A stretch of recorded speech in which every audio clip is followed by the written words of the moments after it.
दोस्तों, जैसा कि आप लोगों को पता ही है, एसएससी स्टेनोग्राफर 2023 का नोटिफिकेशन आ चुका है और बहुत अच्छी वैकेंसीज इस बार भी आई हैं।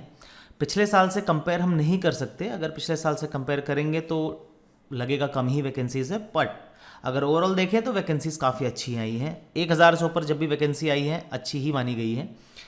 अब हमें कोशिश करनी है कि किस तरीके से हमारा सिलेक्शन हो। अगर आपका लास्ट टाइम 1 नंबर 2 नंबर से सिलेक्शन रह गया या किसी का 0.5 से सिलेक्शन रह गया, तो क्या हम इम्प्रूवमेंट कर सकते हैं, क्या हमारी स्ट्रेटजी होनी चाहिए अगले 1 महीने के लिए या 2 महीने के लिए, जो भी टाइम मेरे पास बचा है। मैं कोशिश करूंगा आप लोगों को अपने एक्सपीरियंस से वो बताने की कि आप कैसे प्रिपरेशन कर सकते हैं, किन किन चीज़ों पे आपको ध्यान रखना है जिससे आप अच्छी प्रिपरेशन कर सकें और जो भी कमी थी उसको पूरा कर सकें, ताकि इस बार आपका सिलेक्शन हो जाए। तो जल्दी से शुरुआत करते हैं। सबसे पहला सवाल हमारे माइंड में आता है कि अब यहाँ से आगे शुरुआत कैसे की जाए। तो सबसे इम्पॉर्टेंट है, आप सबसे पहले एक टाइम टेबल बनाएं। टाइम टेबल बहुत ज़रूरी है। जिस बच्चे के पास एक टाइम टेबल नहीं होता है उसके सिलेक्शन के चांसेस ऑटोमेटिकली कम हो जाते हैं, बिकॉज़ आप कभी भी ये असेसमेंट नहीं कर सकते अपना कि ठीक है इतने टाइम मैंने ये पढ़ लिया, इतने टाइम मैंने ये पढ़ लिया। आपका फिक्स एक रूटीन होना चाहिए। अगले 2 महीने तक जो भी टाइम हमारे पास है, एक फिक्स रूटीन आपके पास होना चाहिए, एक टाइम टेबल आपके पास होना चाहिए कि इतने बजे से इतने बजे तक मैंने ये पढ़ाई करनी है, इतने बजे से इतने बजे तक मैंने ये पढ़ना है, और ऐसे सो ऑन। 12 घंटे स्टडी। अब ये जो टाइम है ये टाइम फिक्स नहीं है कि आपको 12 घंटे कम से कम पढ़ना ही है, पर मेरा ऐसा मानना है कि अगर आप इस समय ज़्यादा समय अपना पढ़ाई पर देंगे रादर देन बाकी चीज़ों से, तो आपको ज़्यादा चांसेस है सिलेक्शन होने के। और अगर आप ये वीडियो देख रहे हैं इसका मतलब है कि आप सिलेक्ट होना चाहते हैं। तो इसीलिए मैं ये कहूँगा कि अपने टाइम को बहुत अच्छे से आप लोगों को मैनेज करना है, और 12 घंटे की पढ़ाई तो आपको करनी ही करनी है। उससे ज़्यादा भी अगर आप कर लेते हैं तो बहुत अच्छी बात है। साइमल्टेनियस प्रिपरेशन क्या है? साइमल्टेनियस प्रिपरेशन है आपको अपने रिटन एग्जाम की प्रिपरेशन के साथ साथ शॉर्ट हैंड की भी प्रिपरेशन करनी है, बिकॉज हम ये मान के चलते हैं कि रिटन एग्जाम जैसे ही कंप्लीट होगा उसके नेक्स्ट 1 मंथ में हमारा स्किल टेस्ट हो जाएगा। ऐसा हमें अपने माइंड में लेकर चलना चाहिए। इससे बेनिफिट ये है कि हम अभी से अगर तैयारी में रहेंगे, रूटीन में रहेंगे, तो हमको बाद में प्रॉब्लम नहीं होगी। बहुत सारे बच्चों के साथ क्या होता है कि वो लोग कहते हैं कि हम रिटन पे ही फोकस करेंगे, अभी शॉर्ट हैंड पे नहीं करेंगे, और एकदम से जब शॉर्ट हैंड की प्रिपरेशन शुरू करते हैं और दिखता है कि 1 महीने 1.5 महीने 2 महीने में अगर एग्ज़ाम आ रहा है, स्किल टेस्ट आ रहा है, तो फिर वहाँ पर टेंशन शुरू हो जाती है। उतनी अच्छी तैयारी नहीं हो पाती, बिकॉज शॉर्ट हैंड भी एक प्रोसेस है जिसमें कि आपको स्पीड कैसे बिल्डअप करनी है, मिस्टेक्स क्यों आ रही हैं, किस किस चीज़ की आ रही है, कैसे मुझे वो मिस्टेक्स को कम करना है, इन चीज़ों पे आप काम करते हैं। तो वो वन डे वंडर्स तो नहीं हो सकता, एक टाइम चाहिए उसके लिए, एक प्रोसेस है। तो इस चीज़ का आपको खास ध्यान रखना है। अब आगे देखते हैं कि अगले 1 महीने के लिए आपको क्या करना है। मैंने इस वीडियो को डिवाइड किया है 2 चीज़ों में। एक पहला फर्स्ट मंथ हमको क्या करना है, उसके बाद नेक्स्ट 1 मंथ हमको क्या करना है। तो सबसे पहले है कि सिलेबस इज मस्ट। आपको अपना सिलेबस कंप्लीट करना है। बहुत बच्चों के साथ ये भी प्रॉब्लम है कि वो कुछ भी मटेरियल उठा के पढ़ते हैं और उनको लगता है कि ठीक है मेरी तैयारी हो गई है, मेरे को एग्ज़ाम में जाना चाहिए, जो कि बिल्कुल गलत हैबिट है। आपका सिलेबस कंप्लीट होना चाहिए। रीजनिंग से अगर मैं शुरू करूँ तो रीजनिंग का पूरा जितने चैप्टर्स हैं वो चैप्टर्स कंप्लीट होने चाहिए मेरे। अगर 10, 15, 20 चैप्टर मेरे हैं तो वो पहले उन चैप्टर्स के बेसिक्स को मुझे समझ लेना है, अच्छे से कंप्लीट करना है। अगर कोई चैप्टर आपका छूटा हुआ है तो उसको भी कंप्लीट करना है। सिलेबस बनाइए, कंप्लीट कीजिए उसको अच्छे से सिलेबस को। ऐसे ही इंग्लिश के सिलेबस को कंप्लीट कीजिए। पूरा ग्रामर जो है वो सिलेबस में आता है हमारे। इसके बाद जीके की अगर बात करें तो सभी बच्चों का यही मानना है कि जीके बहुत वास्ट है, इसका सिलेबस कैसे कंप्लीट होगा। तो इस चीज़ के लिए मैं ये कहूँगा आप थोड़ा सा स्मार्टली आपको काम करना है। आप प्रीवियस ईयर क्वेश्चन पेपर्स देखेंगे, आपको दिखेगा स्टैटिक जीके से 10-15 क्वेश्चन तो आ ही रहे हैं कंटिन्यू। तो आप स्टैटिक जीके जो कि फिक्स है, आपको पता है कि ये तो आएगा ही आएगा, या फिर फिक्स पोर्शन जो होता है हमारा उस पोर्शन से आप पढ़ाई कीजिए। इकोनॉमिक्स है, फिक्स पोर्शन है। अगर आपका हिस्ट्री की बात करूं, वैसे हिस्ट्री बहुत बड़ी है, पर अगर आप पीछे उठा के देखेंगे तो हमको मुगल मुगल साम्राज्य हमने देख लिया, हमने ऐसे अलग अलग जितने भी ड्यूरेशंस हैं वो हमने पढ़ लिए। ठीक है, तो आपको फिक्स जीके पढ़ाई करनी है शुरुआत में, वो आपका एक तरीके से सिलेबस कंप्लीट ही माना जाएगा। प्लस करंट अफेयर्स को भी आप साथ में कंप्लीट कीजिए। करंट अफेयर्स के लिए मैं ये कहूँगा एटलीस्ट 1.5 साल की आप करंट अफेयर्स पढ़ के जाइए, because you never know SSC क्या आपके सामने रख दे। तो एटलीस्ट 1.5 साल की आपको तैयारी करनी है, वो भी आपका सिलेबस का ही पार्ट है। Make segments. अब ये सेगमेंट्स क्या है? सेगमेंट ये है जो मैंने आपको बोला था कि टाइम टेबल अपना बनाइए।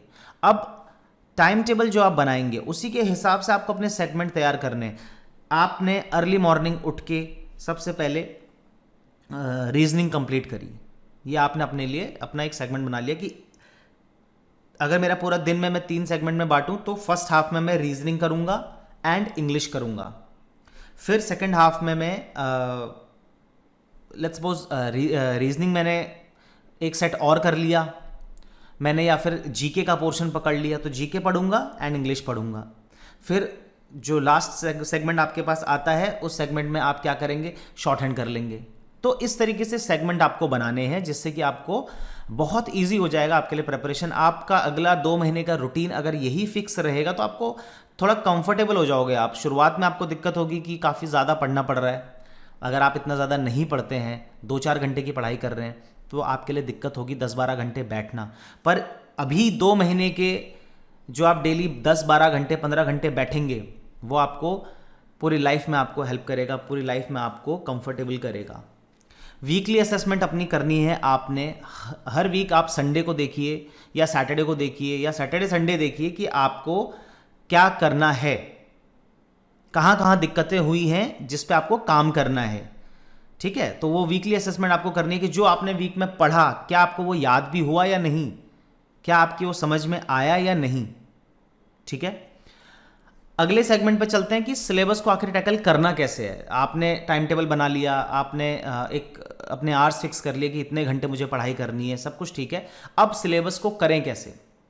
तो रीजनिंग पे आते हैं। सबसे मैं ये समझता हूँ सबसे स्कोरिंग सब्जेक्ट है। अगर आपकी इस पे पकड़ है तो आप 50 आउट ऑफ 50 भी ला सकते हैं। तो आपको क्या ध्यान रखना है? रीजनिंग का डेली सुबह या फिर शाम, दिन में, जब आपको टाइम लगता है, जैसा भी आप अपने लिए रूटीन रखते हैं, जब आपका ब्रेन काफ़ी अच्छे से काम करता है। क्योंकि हम लोग जो है लेटर सेगमेंट में क्या होता है कि हम लोग थोड़ा सा थक जाते हैं पढ़ते पढ़ते, और रीजनिंग के लिए थोड़ा सा फ्रेशनेस चाहिए। तो वो आपके ऊपर है कि आपको किस टाइम पे ज़्यादा कंफर्टेबल लगता है। पर आप डेली रीजनिंग का आज से ही 50 क्वेश्चंस का सेट लगाइए और काम खत्म। क्योंकि अभी से अगर आप करेंगे 2 मंथ तक इसको कंटिन्यू करेंगे तो आपका रीजनिंग बहुत ही अच्छा हो चुका होगा। कंटिन्यूटी हमको चाहिए ही चाहिए इसमें।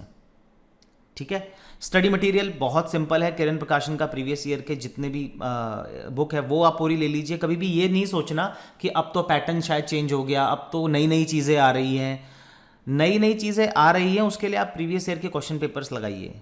और प्रीवियस ईयर के क्वेश्चन पेपर कभी भी आप असेंडिंग ऑर्डर में नहीं लगाना, आपको डिसेंडिंग में लगाना है। आप लेटेस्ट देखिए अभी क्या आया है, उसके बाद फिर प्रीवियस ईयर जाइए, उसके प्रीवियस ईयर, उसके प्रीवियस ईयर, ऐसे करके आपको जाना है। 2023 के अभी जस्ट कौन से एग्जाम हुए हैं, उसके बाद 22, 21, ऐसे आपको जाना है, जिससे कि आपका बिल्कुल जो नया पैटर्न है उससे भी आपकी तैयारी होती रहेगी। प्लस किरण प्रकाशन के जो प्रीवियस ईयर के क्वेश्चन पेपर्स हैं उनको भी अगर आप लगाते रहेंगे बिल्कुल एकदम सीरीज से, तो आपका दोनों चीज़ें कवर हो जाएंगी बहुत अच्छे से। एंड ट्रस्ट मी, रीजनिंग बहुत ही स्ट्रॉन्ग पार्ट हो सकता है आपका आपकी प्रिपरेशन में। लास्ट में वीडियो के मैं आपको बताऊंगा कि आपका टारगेट रहना चाहिए, कितने आपको मार्क्स किस सेगमेंट से लाने की कोशिश करनी चाहिए, ये मैं आपको बताऊंगा और उसके हिसाब से आप अपना प्रोग्राम सेट कर सकते हैं आगे का। अब बात करते हैं जनरल अवेयरनेस की। जैसा मैंने कहा कि बहुत बड़ा है ये पोर्शन, बहुत ज़्यादा ह्यूज है, इसको पढ़ना बहुत मुश्किल है, ये सारी बातें बिल्कुल सही हैं। बट अगर आप रेगुलर हैं, आपको पता है कि डेली आपको क्या पढ़ना है और कितना पढ़ना है, और अगर आप उसको कंटिन्यू अगले 2 महीने तक करते हैं, ट्रस्ट में आपके अच्छे नंबर आ जाएंगे। मैं ये समझता हूं कि 15 से 20 नंबर तो जीके में हर बच्चा हर एग्जाम में ला सकता है, क्योंकि कभी भी जीके इतनी ज़्यादा भी टफ नहीं आएगी या आई है आज तक कि आप 15 से 20 मार्क्स उसमें ना ले सकें। 15 to 20 मार्क्स आराम से आप ले सकते हैं जनरल अवेयरनेस में। इसके लिए स्टडी मटेरियल मैं जो प्रेफर करता हूँ, आप स्पीडी रेलवेज़ की जो बुक आती है वो ले सकते हैं। अगर ये आपको बुक नहीं मिलती है या फिर अगर ये सिर्फ हिंदी में अवेलेबल है, आप हिंदी में कंफर्टेबल नहीं है पढ़ने में, तो आप ल्यूसेंट की ऑब्जेक्टिव टाइप लीजिए, क्योंकि इस समय अगर आप सब्जेक्टिव टाइप पढ़ने के लिए बैठेंगे तो वो कवर ही नहीं हो पाएगी। ऑब्जेक्टिव टाइप लीजिए, और ऑब्जेक्टिव टाइप को करने का भी एक तरीका होना चाहिए। आप ये देखिए कि अगले 1 महीने में मेरे को कितने पेजेस पढ़ने हैं। पेजेस, आप उस बुक के पेजेस को काउंट कीजिए, काउंट करने के बाद उसको 30 से डिवाइड कर लीजिए, आपका पर डे के पेजेस आ जाएंगे। उतने पेजेस आपको कंप्लीट करने हैं। अब जो पेजेस आए हैं एक दिन में उसको आपको 2 बार रिपीट करना है।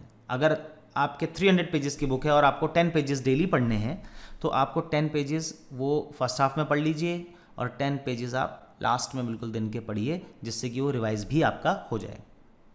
Similar goes with speedy railways, अगर आप स्पीडी रेलवेज से पढ़ते हैं तो यही आपको करना है। उसमें भी लगभग 250 से 300 पेजेस हैं। इसके साथ आपको क्या करना है, कुछ कैप्सूल्स अवेलेबल हैं यूट्यूब चैनल्स पे, अलग अलग यूट्यूब चैनल्स हैं काफ़ी अच्छे अच्छे, जहाँ पे आपको जनरल नॉलेज के करंट अफेयर्स बिल्कुल मिल जाएंगे। करंट अफेयर्स के आप लास्ट 6 मंथ्स का जो कैप्सूल्स बने होते हैं, आप उनको देखिए, उनको सुनिए। जितना ज़्यादा सुनेंगे उतना ज़्यादा बेटर रहेगा। आज सब कुछ डिजिटल है, आपको बुक्स की इतनी ज़्यादा ज़रूरत नहीं है। आप मोबाइल फ़ोन का यूज़ अच्छी चीज़ों के लिए करिए।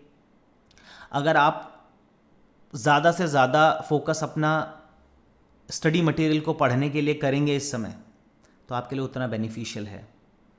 प्रीवियस ईयर के क्वेश्चन पेपर्स, जैसा कि मैंने बोला, अभी जो रिसेंट में आया है वहाँ से हम पीछे को चलेंगे, वो करना बहुत ज़रूरी है। अगर आप वो करते हैं तो आपका काफ़ी ज़्यादा चीज़ें ऐसी होंगी जो हो सकता है रिपीट भी आपको मिल जाए क्वेश्चन, तो वो उसके लिए आपको करना है। तो ये बस इनफ है, इतना स्टडी मटेरियल अगर आप पढ़ लेंगे पहले, अगर आप इतना भी कंप्लीट अगर कर लेते हैं जितना मैंने यहाँ पे आपको शो किया है, तो आपके 15 to 20 मार्क्स हर एग्जाम में आ जाएंगे। जनरल अवेयरनेस में दिक्कत नहीं आएगी। 50 मार्क्स का सेगमेंट है, अगर 20 नंबर भी आ गए तो आप ये समझिए कि ठीक है, कोई दिक्कत नहीं। अब सबसे बड़ा पोर्शन इंग्लिश, जो कि सच में एक जैकपॉट है आपके लिए, जिसमें कि आप मार्क्स ला सकते हैं। बच्चों को ये रहता है कि मेरे इंग्लिश में नंबर नहीं आते तो मैं जीके पे ज़्यादा काम कर लेता हूँ। आप ये चीज़ देखिए कि जीके में तो अनसर्टेनिटी रहेगी, इंग्लिश में कभी अनसर्टेनिटी नहीं रहेगी। ग्रामर जो है पोर्शन, वो सबसे ज़्यादा स्ट्रॉन्ग है। अगर आप देखें active, passive, narration, fill in the blanks, PQRS, sentence correction, error correction, इन चीज़ों को अगर आप देखें तो ये टोटली ग्रामर बेस्ड है। कॉम्प्रिहेंशन हमारा ग्रामर बेस्ड है टोटली। तो आप ये देखेंगे कि मेमोराइज करने वाली चीज़ें जो हैं, याद करने वाली चीज़ें जो हैं, वो सिर्फ और सिर्फ आपको मिलेंगी idiom phrases, antonyms and synonyms, जहाँ पे आपको चीज़ें याद करनी है। और उसमें से भी ईडियम फ्रेजेस ऐसे आते हैं जो कि ईजिली हो जाते हैं। एंटोनिम सिनोनिम्स भी ऐसे आते हैं जो कि आप आराम से कर सकते हैं। सभी नहीं कर पाएंगे 10 के 10, लेकिन 5 तो आराम से हो जाएंगे। तो अगर आपका माइंडसेट इस तरीके का रहेगा कि मेरे को 100 आउट ऑफ 100 क्वेश्चंस करना नहीं है, मेरा टारगेट वो नहीं है, पर मेरे को 90 मार्क्स चाहिए इंग्लिश में, तो कैसे लाऊंगा? उसके लिए आप अपना ग्रामेटिकल पोर्शन को स्ट्रॉन्ग कीजिए, ज़्यादा ग्रामर पे फोकस कीजिए। स्टडी मटेरियल नीचे मेंशन मैंने कर दिया है, plinth to paramount by Neetu Singh, इसका वॉल्यूम 1 जो है वही इनफ है, उसको अच्छे से गो थ्रू कीजिए। बहुत ही अच्छी किताब है, एक बार आपने पढ़ ली इनफ है, ग्रामर पोर्शन कंप्लीट। प्लस आप मिरर ऑफ कॉमन एरर्स जो कि बाय AK सिंह, वो बहुत ही अच्छी बुक है, उसको अगर आप कंप्लीट कर लेते हैं, आपका error correction and sentence correction वहीं से कंप्लीट हो जाएगा। सो आपका error correction complete, sentence correction complete, 10-10 marks के दोनों हैं, 20 मार्क्स हो गए। एक्टिव पैसिव नरेशन आपके आराम से कंप्लीट हो जाएंगे, जो प्लिंथ टू पैरामाउंट बुक है, 40 मार्क्स तो आपके सीधे आ गए। ठीक है, और प्रीवियस ईयर के क्वेश्चन पेपर्स लगाइए, वो जो कि मैंने हर बार बोला है आपको, हर सेगमेंट में बोला है कि प्रीवियस ईयर के क्वेश्चन पेपर्स आपको लगाने ही लगाने हैं, बहुत इंपॉर्टेंट है। ये है स्टडी मटेरियल। इंग्लिश पे बहुत ज़्यादा फोकस आपको करना है, इंग्लिश पे और रीजनिंग पे ज़्यादा से ज़्यादा फोकस रखिए, ज़्यादा से ज़्यादा मार्क्स निकालने की कोशिश कीजिए। जितने ज़्यादा नंबर निकाल सकते हैं इन 2 सेगमेंट से, उतने ज़्यादा नंबर निकालिए और आप टॉप रैंकर्स में से आ सकते हैं। अब बात करते हैं लास्ट 1 मंथ में आपको क्या करना है। ये तो सब था फर्स्ट 1 मंथ में क्या करना है। फर्स्ट 1 मंथ आपने खूब लग के पढ़ाई करी, खूब मेहनत से पढ़ाई करी, कॉन्फिडेंस से आप भरपूर हो जाओगे कि हाँ मेरा सिलेबस कंप्लीट है, मेरा रूटीन अच्छा चल रहा है, एवरीथिंग इज गुड, मार्क्स भी बन रहे हैं, 50 क्वेश्चंस का जो मैं सेट लगा रहा हूँ सब अच्छा चल रहा है। अब क्या करना है लास्ट 1 मंथ? लास्ट 1 मंथ में आपको डेली 3 मॉक टेस्ट लगाने हैं, वही 3 सेगमेंट में, एक लंच से पहले वाला सेगमेंट, एक लंच के बाद सेगमेंट और एक इवनिंग वाला सेगमेंट। ये 3 सेगमेंट में आपको 3 मॉक टेस्ट लगाने हैं और मॉक टेस्ट आपको लगाने के बाद उनका एनालिसिस करना है डेली। मॉक टेस्ट आपने लगाया, उसमें आपके मिस्टेक्स आए, मिस्टेक्स पे फिर आप काम कीजिए कि क्या गड़बड़ हुई, क्यों हुई, और उसके बाद आप देखेंगे कि आपका प्रोग्रेस काफ़ी तेज़ी से होगा, क्योंकि आपको डेली मॉक टेस्ट लगाने हैं। बहुत बच्चे ऐसे होंगे जो अभी से मॉक टेस्ट लगा रहे होंगे, वो वही बच्चे मॉक टेस्ट लगाएं, मेरा सजेशन है, जिनका सिलेबस ऑलरेडी कंप्लीटेड है, जो ऑलरेडी काफ़ी अच्छा सिलेबस कंप्लीट करके बैठे हैं, वही लोग मॉक लगाएं। जिनका अभी सिलेबस कंप्लीट नहीं है, मॉक मत लगाइए। मॉक आप लास्ट 1 मंथ में लगाइए। इवन कि मैं ये कहता हूँ लास्ट 15 डेज 20 डेज में भी अगर आप मॉक लगाएंगे ना, इनफ है, उतना पोर्शन भी इनफ है। पर फिर भी लास्ट 1 मंथ आप मॉक लगाइए, डेली 3 मॉक टेस्ट आपको लगाने हैं, जहां से मिले जैसा मिले कोई दिक्कत नहीं। ठीक हो गया? एनालिसिस करना है। जो मैंने बोला कि आपको प्रीवियस मंथ का रूटीन फॉलो करना है, ये रूटीन आपको जनरल अवेयरनेस वाला कंटिन्यू रखना है। सिर्फ जनरल अवेयरनेस के पोर्शन के लिए मैं ये कह रहा हूं, वो इसलिए क्योंकि रीजनिंग का पोर्शन तो आप 3 मॉक टेस्ट लगाएंगे तो रीजनिंग का पोर्शन वैसे ही कंप्लीट हो गया। इंग्लिश एक ऐसी चीज़ है, अगर आपका सिलेबस कंप्लीट हो जाता है तो फिर आपको वापस से उसको याद करने की ज़रूरत नहीं है। आप डेली प्रैक्टिस सेट्स लगाएंगे, वहाँ जो जो गड़बड़ होंगी मॉक्स में उस पर आप काम करेंगे तो ईजिली आपका इंग्लिश का पोर्शन भी कंप्लीट हो जाएगा। सिर्फ जनरल अवेयरनेस ऐसा है जो आपको छोड़ना नहीं है, एक दिन भी नहीं छोड़ना है, लगातार प्रैक्टिस करते जाना है। और लास्ट में यही कहूँगा कि स्टे मोटिवेटेड। कहीं भी डीमोटिवेशन का पार्ट आपके पास नहीं आना चाहिए। डीमोटिवेशन होनी ही नहीं चाहिए आपके माइंड में कि पता नहीं मेरा होगा या नहीं होगा सिलेक्शन, मैं पढ़ तो रहा हूँ या पढ़ तो रही हूँ, पर क्या ये इनफ है? ये जो सवाल है कि क्या ये इनफ है, आपके मॉक टेस्ट के रिजल्ट ही आपको बता देंगे। आपको किसी टीचर की ज़रूरत नहीं है, बहुत सारे टीचर्स के पीछे आप भागो कि कोई मेरे को बता दे कि मेरा परफॉर्मेंस कैसा चल रहा है, क्या चल रहा है। डिजिटल ज़माना है, मॉक टेस्ट में आप रिजल्ट अपना सामने देखेंगे, आपको तुरंत पता चलेगा कि कहाँ गड़बड़ आप कर रहे हो, क्या क्या चीज़ों पे काम करना है। अपने टीचर आपको खुद बनना है, मोटिवेटेड रहना है, अपने लिए, अपने पेरेंट्स के लिए जिनकी आपके ऊपर काफ़ी एक्सपेक्टेशंस हैं, उनके लिए आपको मोटिवेटेड रहना है, मोटिवेटेड रह के काम करना है। टाइम को बिल्कुल भी वेस्ट आपको नहीं करना है। फ़ोन में लगे हैं, फ्रेंड्स के साथ 1-1 घंटा डिस्कशन कर रहे हैं कि पढ़ाई कैसे करनी है। जो 1 घंटा आपने डिस्कशन किया पढ़ाई कैसे करनी है, वो 1 घंटा आपका बर्बाद हो गया। रादर देन ये करने के अगर आप पढ़ लेंगे 1 घंटा तो कुछ आ जाएगा आपको। तो बातें करने से सिलेक्शन नहीं होगा, सिलेक्शन होगा आपका पढ़ने से। तो लास्ट 1 मंथ आपको ये करना ही करना है। अब शॉर्ट हैंड को नहीं भूलना इतने सब कुछ में, क्योंकि सब कुछ हमारे लिए शॉर्ट हैंड ही है। हमारी जो शॉर्ट हैंड की फील्ड है, हमारा सिलेक्शन इसी के ऊपर है। अब थोड़ा सा चीज़ें ये चेंज हो गई हैं कि हम लोगों को मार्क्स थोड़ा ज़्यादा लाने पड़ते हैं।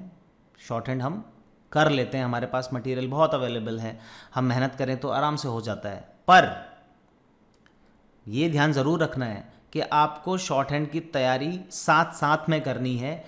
आपने जो भी टाइम टेबल बनाया उस टाइम टेबल में से आपको थोड़ा टाइम अपना निकालना है शॉर्ट हैंड के लिए।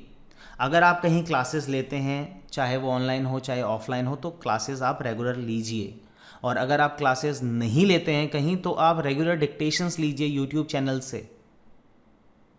कंटिन्यू आपको डिक्टेशंस लिखनी है, या क्लासेस लेते हैं तो वो कंटिन्यू रखनी है, सो दैट एक आपका कंसिस्टेंसी बनी रहेगी, आपकी रिदम रहेगी।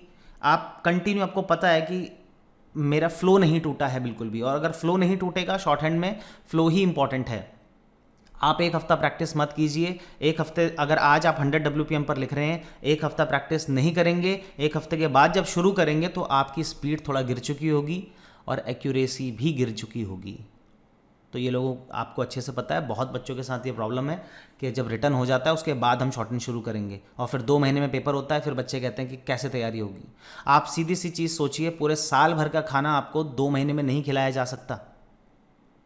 उसी तरीके से पूरे साल भर का शॉर्टहैंड का जो प्रोग्रेस का पैटर्न है वो आपको 2 महीने में नहीं कराया जा सकता। 2-3 महीने में आपको क्या कराया जा सकता है? अगर आपकी मिस्टेक्स ज़्यादा आ रही हैं तो मिस्टेक्स पे काम किया जा सकता है, थोड़ी आपकी स्पीड इंक्रीज कराई जा सकती है, छोटी छोटी बारीकियां जहां आप गड़बड़ करते हैं उन गड़बड़ों पे काम किया जा सकता है। आप क्या गलती करते हैं प्रैक्टिस के टाइम पे वो आपका सुधार किया जा सकता है। पर अगर आप ये सोचें कि बेसिक्स से मैं नया शुरू कर दूंगा उस समय पर तब मेरा हो जाएगा, not possible, not at all possible, अगर टाइम हमको ज़्यादा नहीं मिलता है तो।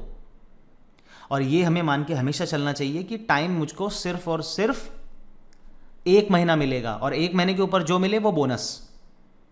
तो इस चीज़ को आपको ज़रूर से ज़रूर अपने माइंड में रखना है, क्योंकि अगर ये चीज़ें आप अपने माइंड में नहीं रखेंगे तो आप कहीं ना कहीं उन बच्चों से पीछे रह जाएंगे जो ऑलरेडी बहुत अच्छा लिखते हैं। और ये जितनी बातें मैंने अभी आपको पूरी क्लास में बताई हैं, एक बात आप ध्यान रखिए, आपका कंपटीशन उन लोगों से भी है जो इस मार्केट में, जो इस कंपटीशन में पिछले 5 साल 6 साल से लगे हुए हैं। बहुत सारे बच्चे ऐसे होंगे जो ऑलरेडी जॉब पर हैं, गवर्नमेंट जॉब पर हैं, बट उनको डिपार्टमेंट चेंज करना है फॉर वट एवर रीज़न, तो वो भी इसमें बैठेंगे जो कि ऑलरेडी दिग्गज हैं। तो अब आप ये सोचिए आपकी लड़ाई किन से है, आपका कंपटीशन किन से है। तो उन तक पहुंचने के लिए या उनको बीट करने के लिए आपको मेहनत ज़्यादा करनी होगी। जितनी ज़्यादा मेहनत आप करेंगे उतना ही ज़्यादा चांसेस आपके सिलेक्शन के बढ़ जाएंगे। मैंने बोला था लास्ट में आपको बताऊंगा कि क्या आपका टारगेट होना चाहिए मार्क्स का, तो आप प्रीवियस 10 ईयर्स का अगर उठा के देख लें पूरा कट ऑफ का जो सिनेरियो है, 150 नंबर तो आपको रॉ स्कोर चाहिए। आप ये मत सोच के चलिए कि 140 आ जाएंगे तो 10 नंबर मेरे बढ़ जाएंगे। ये सब चीज़ आपको नहीं करनी। नॉर्मलाइजेशन से मार्क्स बढ़ाने वाली जैसी चीज़ें अपने माइंड में आपको नहीं रखनी है। आपको 150 का टारगेट करना है। 150 का मंत्र मैं आपको दे रहा हूं। 50 मार्क्स का टारगेट आपको 100% लेके चलना है रीजनिंग में कि 50 तो मुझे चाहिए। 90 मार्क्स का टारगेट आपका होना चाहिए इंग्लिश में कि 90 मुझको चाहिए। और फिर उसके बाद आती है जीके, जिसमें आपको 20 मार्क्स का रखना है कि 20 मार्क्स मुझे चाहिए। तो 90 प्लस 50 140 प्लस 20 160। अब हो सकता है रीजनिंग में कुछ सेगमेंट थोड़ा ऐसा आ जाए जहां आप फंस जाएं, आपका माइंड वहां पर ना चले, तो 5 नंबर का मैं आपको वहां पर ग्रेस दे रहा हूं, तो वहां पर आप 45 तक रख लेंगे, कोई प्रॉब्लम नहीं है। और जीके में भी अगर आपके 5-1 नंबर का ऊपर नीचे होता है तो कोई दिक्कत नहीं है, 15 मार्क्स हमने वहां पर रख लिए। तो 45 प्लस 15 60। पर इंग्लिश में कोई स्कोप नहीं है, 90 तो चाहिए तो चाहिए। ये आपका होना चाहिए टारगेट, सेगमेंटल टारगेट, कि मेरे को रीजनिंग में इतना, इंग्लिश में इतना, जीके में इतना। और ध्यान रखिए इस बार नेगेटिव मार्किंग ज़्यादा है, 1/3 है, तो आपको नेगेटिव बिल्कुल भी नहीं करने हैं। जितनी आपकी एक्यूरेसी होगी उतना ही चांस आपका सिलेक्शन का बढ़ता जाएगा। तुक्के नहीं लगाने हैं। जैसी हैबिट घर पे मॉक टेस्ट लगाते समय होगी वैसी ही हैबिट लेके आप पेपर में जाएंगे और फिर वही करेंगे। 4 ऑप्शन दिए हैं, आपने 2 ऑप्शन एलिमिनेट कर दिए, 2 आपको सुंदर लगे, आपने उन दोनों पे ध्यान देना शुरू किया, एक ज़्यादा सुंदर लगा, उस तरफ नज़र गई और आप उस पर टिक मारेंगे ही मारेंगे। ये आपको नहीं करना है। अगर आपको 100% आंसर आता है तभी आपको आंसर करना है, नहीं तो आपको आंसर नहीं करना है। तो इन चीज़ों पे आपको ध्यान देना है। यही सारी चीज़ें थी जो मेरे को आपको बतानी थी। अगले 2 महीने आप एकदम भिड़ जाइए, लड़ जाइए, अच्छे से प्रिपरेशन कीजिए, जितना ज़्यादा हो सकता है उतना ज़्यादा मेहनत कीजिए। किसी तरीके से मैं आपकी हेल्प कर सकता हूँ अगर रिटन एग्ज़ाम को लेके या शॉर्टहैंड को लेके, तो ज़रूर आप कमेंट सेक्शन में बताइए कि आपको कहाँ प्रॉब्लम आ रही है, किस सेगमेंट में आ रही है। मैं कोशिश करूँगा आप लोगों की हेल्प करने की। आप ईमेल के थ्रू भी मैसेजेस भेज सकते हैं अपने, या टेलीग्राम पे आप मैसेज भेज सकते हैं, मेरे तक मैसेज पहुँच जाएंगे और उसके बाद मैं कोशिश करूँगा कि आपके डाउट्स का सॉल्यूशन वहाँ पर भी कर सकूँ। पर जितनी भी चीज़ें मैंने यहाँ पर बताई हैं उसके अलावा अगर कोई डाउट हो तो ही आप पूछिए। टाइम वेस्ट नहीं करना है आपको अपना। ओके, तो मेरी तरफ से ऑल द वेरी बेस्ट है। मेरे को आशा है कि आप लोगों को बहुत कुछ चीज़ें समझ में आई होंगी, कुछ डाउट्स आपके क्लियर हो गए होंगे कि यहाँ से आगे कैसे आपको शुरुआत करनी है। आपसे मुलाकात करूँगा मैं अगली क्लास में अगले किसी ट्रांसक्रिप्शन के साथ। तब तक के लिए बाय बाय, टेक केयर।